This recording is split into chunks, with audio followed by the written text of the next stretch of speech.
we were talking, it was a few weeks ago. It might have even been longer than that. I mean, what is time anyway? It just exists in a cycle. But it wasn't, at some point on this show, we were talking about Venmos being public, you know?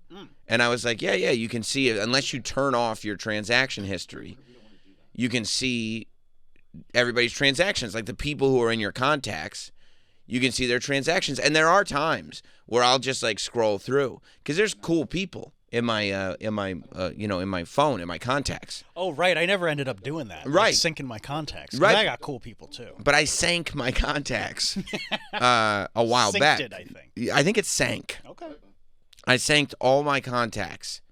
And so I can see, like, always look at, like, what Mike Calta's up to, you know? I just giving Bob more money. I see what Mike Calta's up to. Every now and then I see what Bobby Lee's up to. I don't want to know what he's buying. No, he's active. He's active. Hot Dog. I see what Hot Dog's up to. So, too much. You know, I see it all. I see people splitting the check. I see when comics sell posters. Okay. You know what I mean? I see it all. I got all the info. But it does come back to bite people. There's a whole scandal going on in college football right now where, so like the Sooners, you know, Boomer Sooner. That's my thing. Oklahoma brought in this quarterback named John, is it Mateer? Is that how you pronounce it? Mateer? M-A-T-E-E-R? Oh. I'm going to say Mateer. Sure. It's either that or Mater. Ooh, but it's not. That doesn't make any sense. No, because Mater would be one E. Mateer. John Mateer came in. I guess he was playing in Washington State. And then, you know, the NCAA is like the NFL junior. So they're like, you know, they're like passing around players and stuff. Like there are team trades going on in the off season, which other students know as summer vacation. And, you know, I think, what's it called? The transfer portal? Mm-hmm. Yeah. And so he comes over you just walk right through. Right. And that way you don't have to fly from one school to the next. You go through the transfer portal. And so he goes to Oklahoma, and they're going like, look, as the season's about to start, because, you know, college is about to start, they're like, this is a big thing. And there are people, you know, because Oklahoma takes their football very, very seriously. And then all of a sudden a scandal breaks out. And they go, we think when John Mateer was at Washington State, then he and a teammate were doing sports gambling. And you're like, you can't do sports gambling if you're playing in the NCAA. That's crazy. What makes you think that they were doing sports gambling? And they go, well, somebody found the public Venmo transactions of John Mateer, and he was sending money to a friend who was a teammate, and the caption said, sports gambling. And you're like, well, I think you might be not 100% sure how the internet works in any way, shape, or form. And they went, no, if it wasn't sports gambling. First of all, if it was sports gambling, because that's the whole scandal, right? That it says, so in John Mateer's Venmo history, like last year at some point, he was sending money to a teammate when he was playing for Washington State. It was 2022. Oh, 2022, so it was 3 years ago almost at this point. He was a freshman in Washington. Merely freshman. Yeah. And for the life of me, he couldn't remember what made him think he was wise. And it would never, no matter what, one thing he wasn't going to do is compromise. So you read his statement? Yeah, okay. I did. Yeah, we would ever die for these sins. I was reading the whole thing. I was like, this is like modern poetry. I mean. So, like, listen, he's a freshman in college, which means he's like 18, 19 years old. And he's sending money to his teammate, and it says sports gambling. And some, like... Twice. He said it twice, for sports gambling twice. Some little dick cheese, you know, went on his Venmo transaction, scrolled down 2 years, and found this thing and had to alert the media and everything.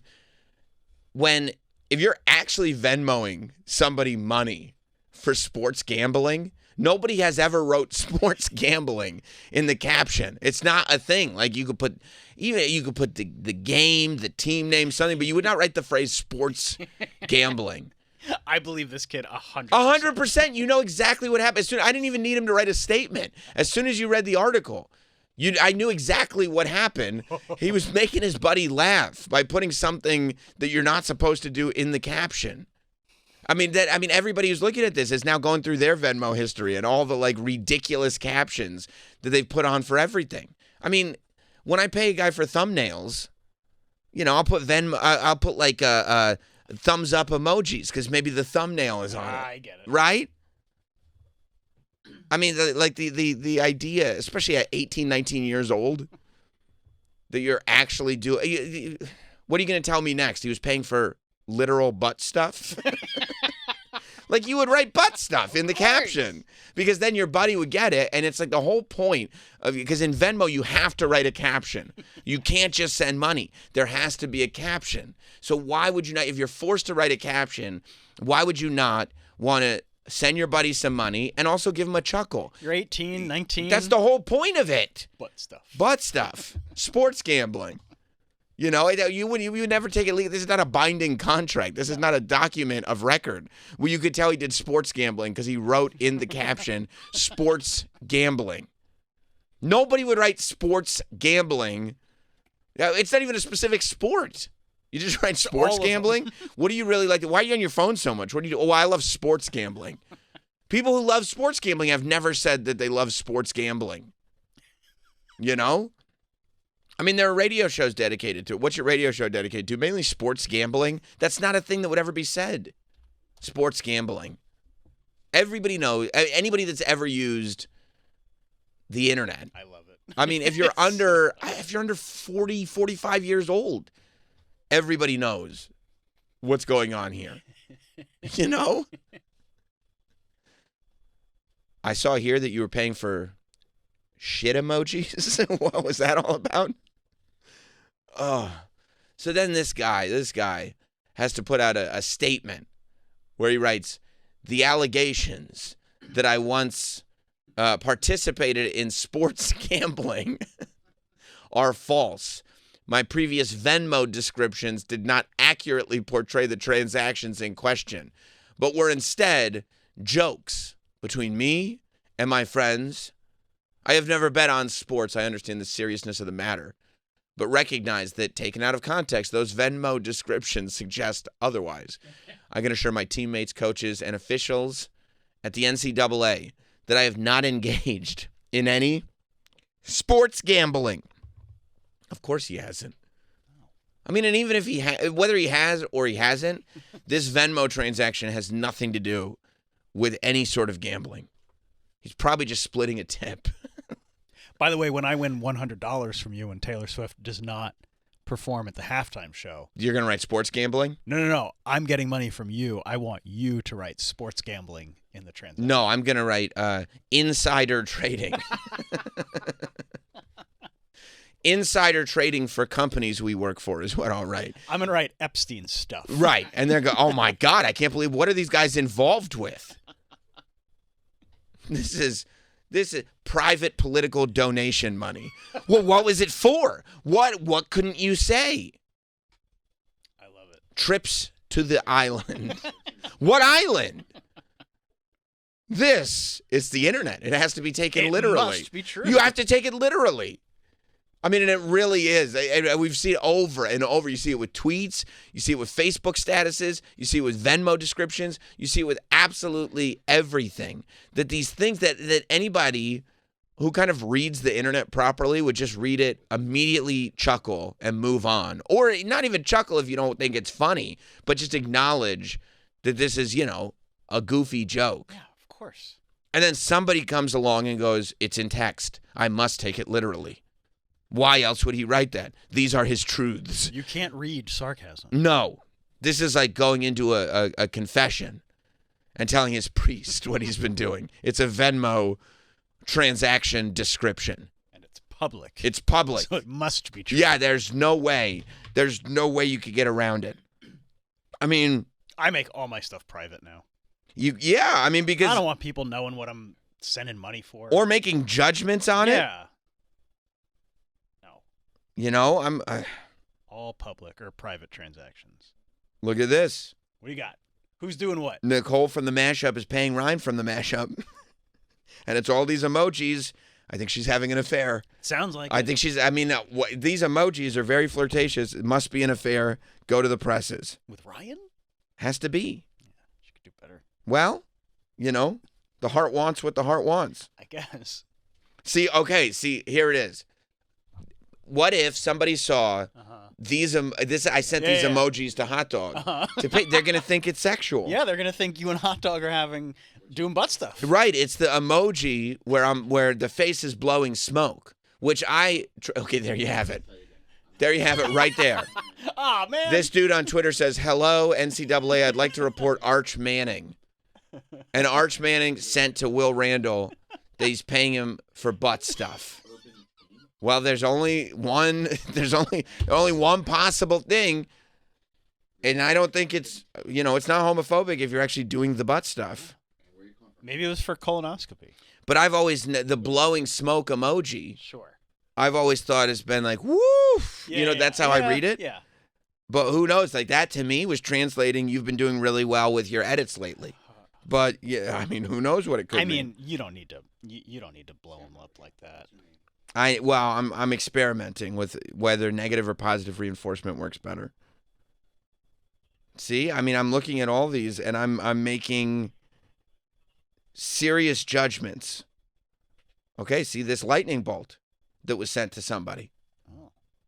Maybe there's some kind of shock collar electrocution thing going on. I don't know, but we have to take all of these things very, very seriously. Very seriously. This is bad. Will in Orlando, by the way, if you want to call the show this morning, it's 866-969-1969. What's up, Will? Hey, Sam. So a couple things real quick. First of all, I'm 51 and I do this, right? So I've never put with the exception of my lawn guy who I just don't know like that. I've never put a serious note in the Venmo. It's seek your family coleslaw recipe or oboe lessons or whatever. And also, I have it on good authority that Will in Orlando is learning the oboe. And we used to do this back in the day when you would have to write a check to someone in the memo section of the check. Sure. You would write like for being a dirty whore, or like you would write so that when they took it to the bank, the cashier at the bank would have to see it. Right. Like, this is as old as it's a tale as old as time, as they say. And by the way, like the cashier at the bank knew what was going on. You think the cashier at the bank was going home and being like, "Man, I saw somebody getting some money for being a dirty you-know-what at the bank today." I couldn't believe it. Like, they knew what you were doing. It's ridiculous, man. It's ridiculous. The self-snitching for Gen Z, it has to stop, man. These people have got to stop self-snitching on each other. I think, it's crazy. Thank you, Will. There is some serious snitching going on. And when I was coming up, those are the people that ended up with stitches. And not because of an accident, I don't know if it's like Gen Z. With this, I wonder if it's, because it's Oklahoma and it's sports and people are so passionate about their sports there specifically. If it's somebody that, is a saboteur. If it's somebody trying to sabotage Oklahoma football. That's possible as right? well. That was the first thing. All I know is it's somebody with too much time on their hands. Somebody with too much time on their hands. Yeah, it's either somebody trying to sabotage Oklahoma football for whatever reason, or there are people who want attention. You're on the internet, you want attention really badly, and sometimes just like creating a controversy out of nothing is the only way to get your attention that you're looking for. If you don't have any, specific skills, bow hunting skills, nunchuck skills, skills that get attention like that girls like, then a lot of times you just end up being like, well, maybe I can stir up controversy out of nowhere and like at least ruin this guy's life for a week because he's going to be fine. I mean, once he starts playing, everybody knows what's going on. It's not going to delay his playing at all. But maybe if I can ruin his life for a week, at least I'll make some kind of impact on the planet. People don't, their idea of what makes an impact, I feel like, and this is not everybody. This is people who, need to touch grass. But there are people on the internet that are on the internet a lot. They're on the internet too much. That feel like if they need to make for their life to make an impact, it needs to be on a global scale, right? It needs to be this thing that everybody on earth is talking about. As opposed to why don't you just be an upstanding member of your community? What if you enact change on a local level? Why don't you start there? Why don't you just be nice to? Why don't you hold the door for somebody at your local Dunkin'? That might be a way to start things. No, because then you'd tweet because they didn't say thank you. I have to expose them. Yeah, it's a wild thing, but I do love the controversy, and I do love that now it's resulting in everybody putting out their their Venmo statuses, and probably a lot of people finding out those are public. You can just see those. They hide the amount of money, so we don't know how much he was sports gambling with. But they don't hide the notes. Oh, it hides the amount? If it hides the amount. I didn't know that. Right, because that's private. We're not trying to get involved. Your financials are private. That's rude. But it doesn't unless you set it to private. Gotcha. If you're on the app, it'll just send to all your contacts, here's what this person is paying for. And that's the other thing. Like, I would imagine this means that somebody who knows this quarterback found this. Like somebody maybe who has him in their contacts from years ago or whatever it is, but it could be somebody who knows this dude. And maybe it's somebody who was a teammate of him in high school who was like jealous that he's getting all this attention now or something. I don't know. It's an inside job. But it feels like an inside job to ruin his life.